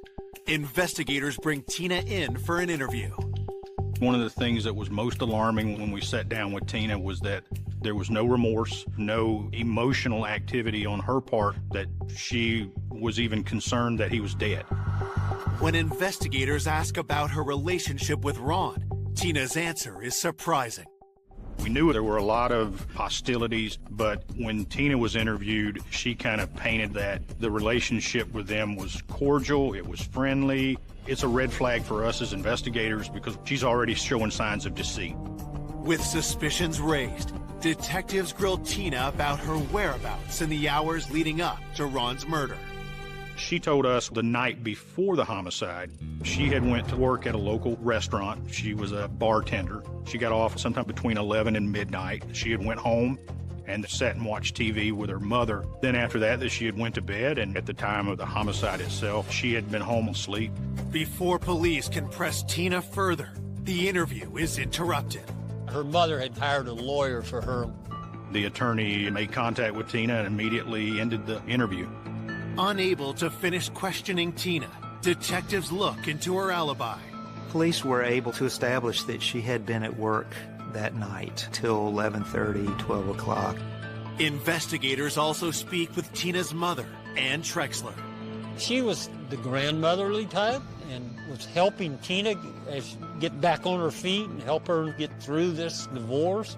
And come across as a very down-to-earth, nice lady, a housewife, and she confirmed that Tina had been at the house with her watching TV. Though Tina's alibi checks out, police still theorize that she could have hired someone to kill her ex-husband. We conducted a preliminary investigation into her financial records. Everything was consistent with that of just a working-class individual making normal purchases. 1 week into the investigation with no concrete evidence pointing at Tina, police look for other suspects. they quickly discover Tina wasn't the only one in a dispute with Ron. Tina had a boyfriend. His name was Adrian Harris, and there had been some confrontations between Ron and Mr. Harris regarding the way Ron was treating Tina. And in fact, at one point, there had been some threats made on Harris's part. Had Adrian decided to confront Ron, leading to deadly consequences. As we began looking into Mr. Harris, whether he was paid to do it or whether he did it on his own, we weren't sure. But the concern was that he may have perpetrated this to make good with Tina for the purpose of helping her. Investigators tracked down Adrian over 900 miles away near Baltimore. When we talked with Adrian, he did acknowledge that there was some bad blood between the two of them, but he really kind of downplayed the significance. The day of the murder, he told us he went to work. He had clocked in before 7:30, and the time of Ron's death was 3:30 in the morning. Detectives checked travel times between Baltimore and Panama City. There was not enough time to get to Panama City from several states away to do the murder and go back home. While Adrian is ruled out, someone close by catches the investigators' attention. We talked to his roommate, Guy McInville.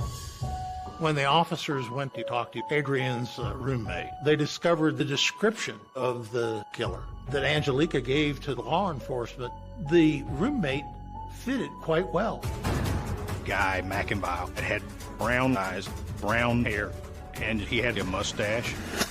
Now we had another individual that we want to look at. Once we saw him, Guy fit the description. He was a roommate with Adrian Harris, and we knew that Harris and the victim had some bad blood between them. We thought maybe he went there to kill him. Is this the break police have been hoping for? Investigators rush to confirm if Guy is a true match for the gunman.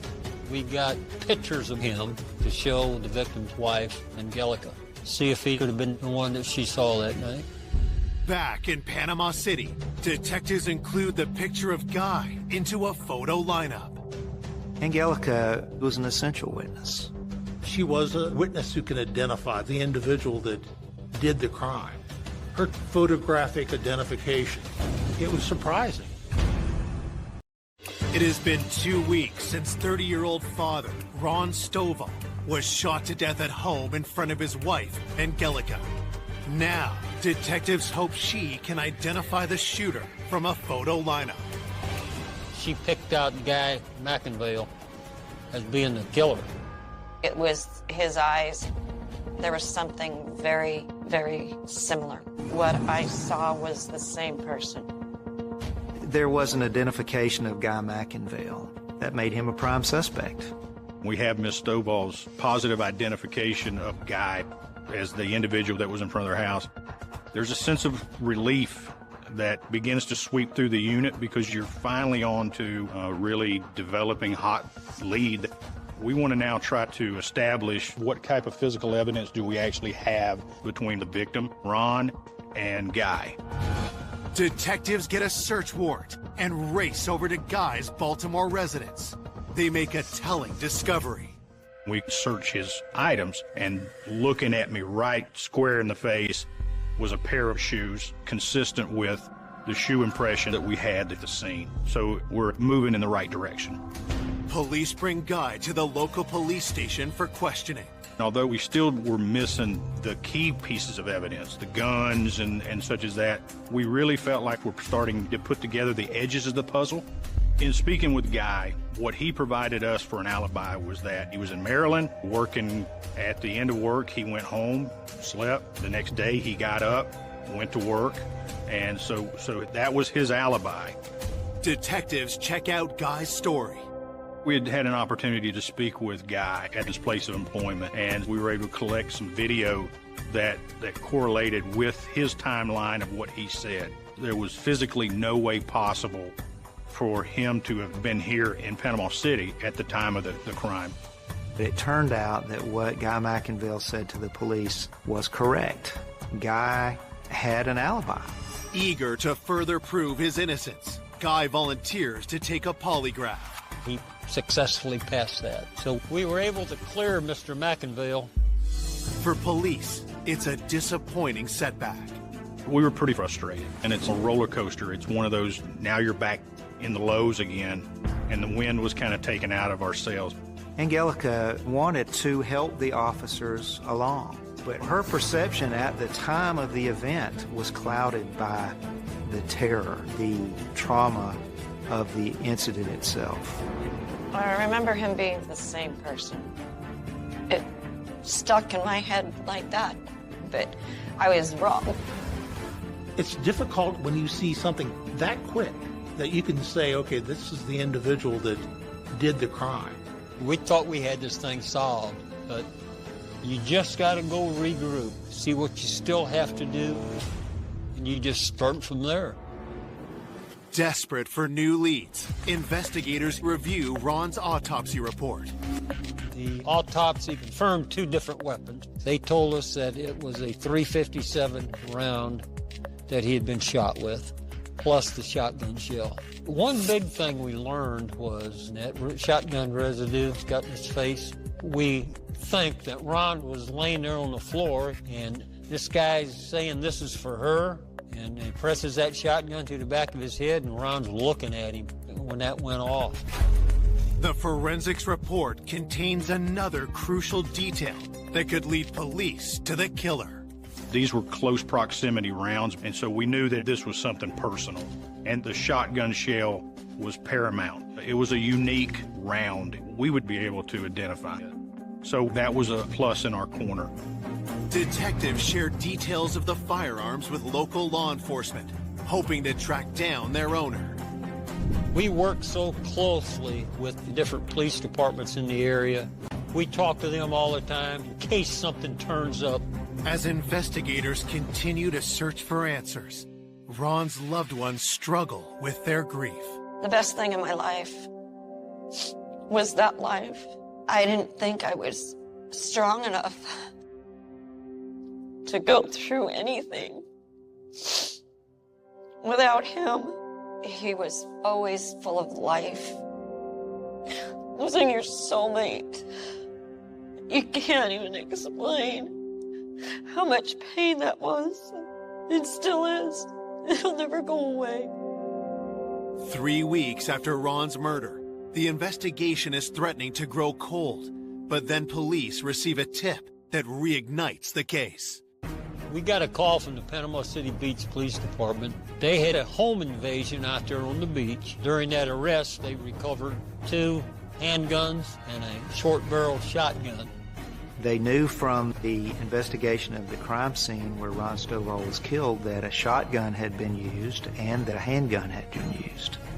That coincides with what we're looking for. We wanted to go over the evidence they had and the circumstances. Could these be the weapons connected to Ron's murder? The gentleman that they arrested, we started looking into him and looking at his background and everything. And he had a pretty lengthy criminal history, had actually been linked to some murders in the past. He really caught our attention. This turned out to be a big break. Police in Panama City are investigating the cold-blooded homicide of husband and father Ron Stovall. They now believe the missing murder weapons were used in a home invasion robbery less than 15 miles away. When meeting with this investigator from the Beach Police Department, what he produced from his crime scene was this: a handgun and a sawed-off shotgun. That coincides with what we're looking for. Then he brings out a shotgun round that is similar to the one that we've recovered from our crime scene. We have everything that meets the parameters. Now we really believe we're on the right path. The weapons are sent off to the crime lab. While detectives await the results, they dig deeper into this new lead. At the Beach Police Department, they identified the individual as Tony Alberto Perez. He went by Tony. He had an extensive criminal history. There was some acts of violence in his past, or some drugs in his past. They really felt like he was a pretty violent individual. Another detail catches their attention. Tony had brown eyes, brown hair, and facial hair. He looks just like our guy. He met Miss Stovall's physical description to a T. Investigators head to the nearby jail where Tony is being held for the home invasion. He come across as a kind of a likable guy. He was laughing and cutting up, but the more he talked, more red flags went up. He began bragging about other involvements that he had had with acts of violence. He was completely nonchalant about it. Detectives turn up the heat and ask Tony if he killed Ron Stovall. Tony totally denied any involvement, any knowledge of Ron, any knowledge of anything that may have happened on that date, and basically told law enforcement, it's not me, I'm not the person. Despite Tony's denials, investigators believe he's withholding information, and they obtain a search warrant. Tony Perez had items that he owned stored at the landlord's house, and we're searching through Tony Perez's items over there. And then we find a pair of work boot type shoes. While inspecting the footwear, detectives notice a key detail. Those work boots had what looked like the letter H, two H's kind of next to each other on the sole. It looked like what we had found at the crime scene. And we got those sent right off to the lab. As police hunt for more incriminating evidence against Tony, the ballistic results come back. And we actually got confirmation from the Florida Department of Law Enforcement that the guns collected that Tony had been in possession of matched perfectly ballistically to the rounds that we had recovered from our scene. That evidence right there is one of the biggest things you could have in any murder case. You can find the weapons and find a person who has the weapons. That's major. So now that we can put Tony, or at least the guns, at the scene, that gave us the ability to change gears with Tony. We had the information and ammunition that we needed to confront Tony about what really happened. Detectives head back to the jail to interview their prime suspect. As Tony began to kind of spin his version of what happened to Ron, now he acknowledged having a little knowledge of it, but he said that he had loaned his guns to someone else and that he didn't know what they did with them. He didn't have any involvement in it. But what he says is that he had heard Ron was dealing drugs, and that's why he was killed. We had already done a thorough background on Ron. We knew Ron was not involved in any drug business. We had talked to too many people. He was a happily married man trying to make it in life. That's what Ron was. Then Tony gave us information that would kind of put us on some individuals that might be involved, and we tracked those individuals down, and we were able to confirm 100% that they had nothing to do with Ron's death. People sometimes, when they are being questioned, especially when the police have some of the goods on them, will make up stories. And that's what Perez did. As far as the police could determine, that was a total concoction by Tony Perez. Detectives believe Tony is lying, but wonder what motive he could have to kill Ron. We were still kind of struggling to establish how Tony would have came into Ron's life. Going through Tony's belongings, we found some cell phone bills there, and they were linked the name of Kim Miller.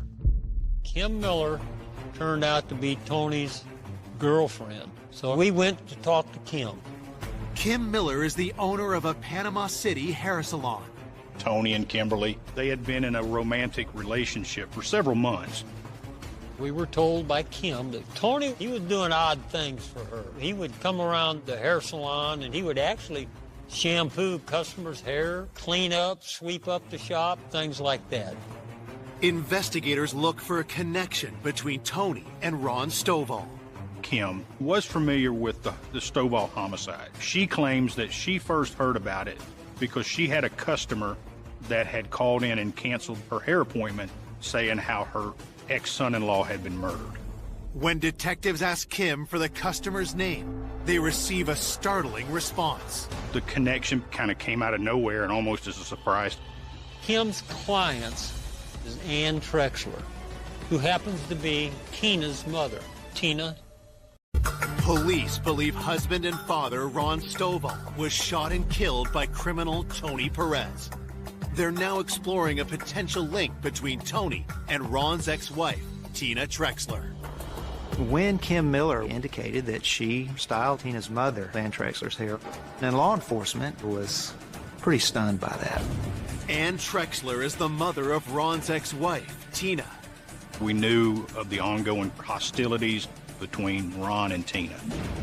So when we talked with Kim Miller, we asked her if she had ever met Tina, his ex-wife, and she did met her on a couple of occasions. Tina's mother, Ann, however, was a regular client, was in there on a regular basis. With Tina previously eliminated from the investigation, detectives asked Kim more about Tina's mother, 52-year-old Ann Trexler. She told us that Ann's talking to her and telling her about these problems with her daughter going through this custody battle with her ex-husband. And she was upset about it. She's afraid she's going to lose her grandchild. Ann had told Kimberly the Trexlers had to get a second mortgage on their home to provide legal assistance to Tina. Could the custody battle be the motive behind Ron's murder? At that point, we were trying to determine exactly who she was. She hadn't really been on our radar at all. We knew that she was Tina's mom.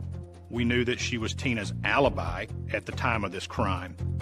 Ann Trexler, no criminal history, supposedly a wonderful grandmother and fine Christian lady who would never be involved in something like this. Investigators contact Ron's wife, Angelica, and learn his custody dispute with Tina brought out a different side to his former mother-in-law.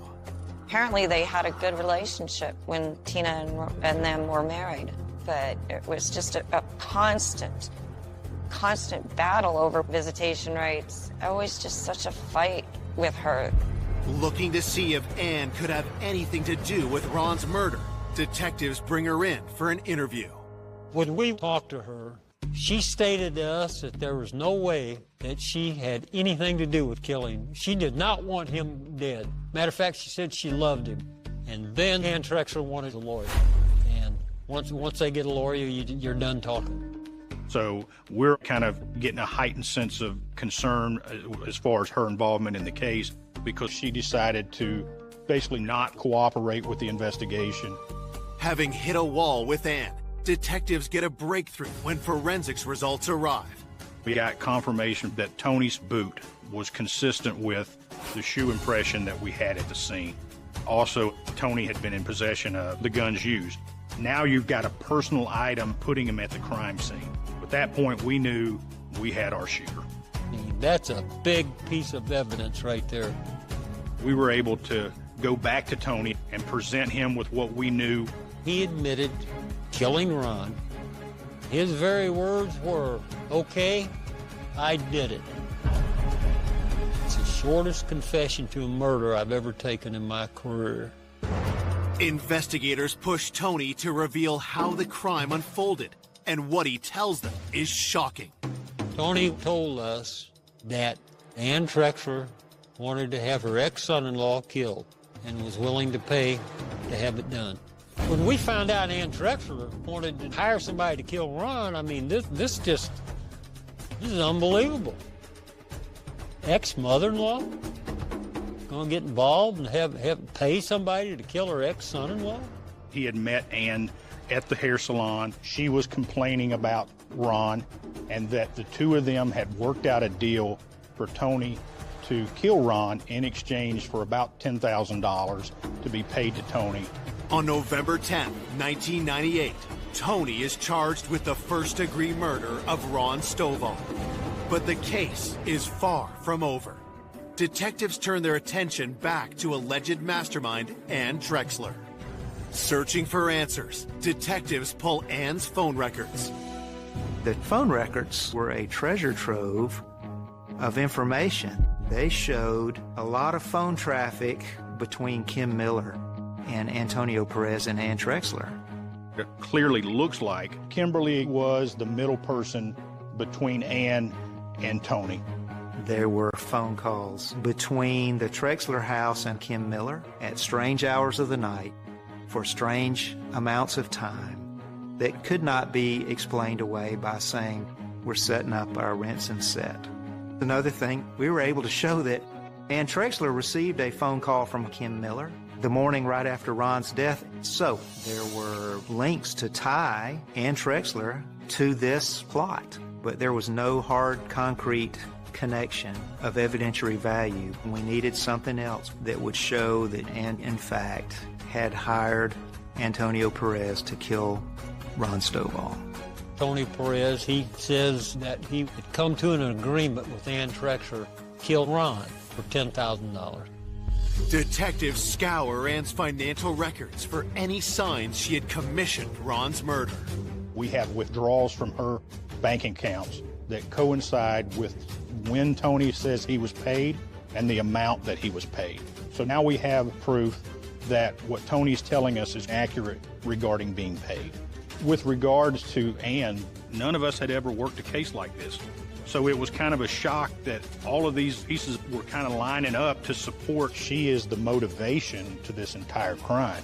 But we felt like we still cannot make the case against Ann Trexler. We needed someone to corroborate what Tony Perez said. We needed somebody else that can draw the line between the money and the murder of Ron Stovall. We have to go back to the middleman in the case, which is Kim Miller. She's the whole key to this thing. She was looking at criminal charges, but without her, we're not going to get Ann. She is the only way that we're going to have true accounts of what happened. We went and picked up Kim Miller and brought her in. Kim Miller, she stonewalled. She said, no, I'm not talking to you. I'm not telling you anything. Investigators working the Ron Stovall homicide have charged shooter Tony Perez with murder and believe the mastermind is Ron's former mother-in-law, Ann Trexler. But to build an ironclad case, they need Tony's girlfriend and go-between, Kim Miller, to share what she knows. However, Kim is refusing to talk. It really wasn't until we actually laid out in front of her the phone records and drew the lines between Ann and her and Tony that we were able to convince her to cooperate with the investigation. We let her know, she was going to be charged with accessory to the murder, and she's facing life in prison. Prosecutors offer Kim a deal, a reduced sentence in exchange for testifying against Ann Trexler. Eventually, Kim takes the deal. Kim sang like a songbird. Kimberly was very adamant that there was a deep-seated hatred for Ron on Ann Trexler's part. She indicated that on many occasions, Ann Trexler ranted and raved about Ron Stovall, how bad he was, that he was going to remove her granddaughter. She wished that somebody would take him out, and it got more and more. Finally, Kim said, okay, if you're really serious, I know somebody who might help you. Kim lets her know that her boyfriend, Tony Perez, will get rid of him for $10,000. And that's how the deal came about. Kim then reveals how in the early hours of October 6th, Tony drove to the Stovall house to lie in wait for Ron. About 3 o'clock in the morning, when Ron went out to his vehicle, Tony took a shot at him with a pistol. And Ron ran inside and slammed the door behind him, and Tony Perez fired more shots, which struck Ron in the back. To finish Ron off, Tony tried to force his way inside the house. Angelica, she tried to hold the door, and Tony Perez fired a shot that almost struck her. She ran to the other room to call 911. Tony Perez came in, and he found Ron on the floor and walked up with a shotgun, said, this is for her. Boom. He killed Ron Stovall right there. When he made the statement, this is for her, it's our belief that Tony was doing this on Ann's behalf. Tony came there to do one thing, and that was to kill Ron Stovall. Once he had made his getaway, he was able to reach out to Kimberly and make notice to her that, in fact, the job had been done. And then, of course, she notified Ann. Kim swears Ron's ex-wife, Tina Trexler, wasn't involved in their murderous plan. Law enforcement looked at Tina Trexler. Her mother, Ann, may have confided in her, but no one could get to that much evidence to put Tina in the situation of taking Ron's life. Ann Trexler, she tried to be the grandmotherly type, but she planned this whole thing. Ann Trexler's thought pattern was Ron Stovall is getting ready to take my only precious granddaughter away from me, and I won't have visitation, and he left my daughter. He married somebody else. He should not be able to get away with this. From an investigator's perspective, Ann carried just as much weight as Tony. Without Ann, Tony would not have even known who Ron Stovall was.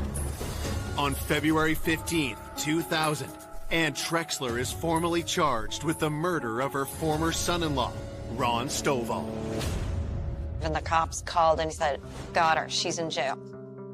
She is morbidly evil. The darkest, blackest soul ever. And then she'll put on a face like she's just Miss Innocent. The killer, he didn't know Ron. Ann knew Ron. I do not understand how somebody can have so much hatred in their body, in their mind, in their heart. In court, shooter Tony Perez pleads guilty and is sentenced to life without parole. In February 2000, Kim Miller is sentenced to 5 years probation as part of her deal with prosecutors. Finally, in 2001, Ann's trial begins, and she pleads not guilty. Ann Trexler took the stand. She testified about not being involved. She testified about her concerns of her grandchild and the fact that she had absolutely no involvement. On May 14th, 2001, the jury finds Ann Trexler guilty of first-degree murder. She's sentenced to life in prison without parole. There's a little piece. I'm in a little piece in this horrible thing. A little justice, I guess. Gets a little emotional sometimes. It's not just me. You know, we're a whole team working this thing. We celebrated, I'll just say that. We celebrated this. The most striking thing to me is that these are all ordinary people. And it's a little bit frightening to think that people who are walking around living everyday ordinary lives would be capable of this. The one that initiated it all was someone that if you passed on the street would look as innocent as they come. For Ron's family, his loss continues to be deeply felt. I miss him and I love him so much. My poor daughter, she never got the honor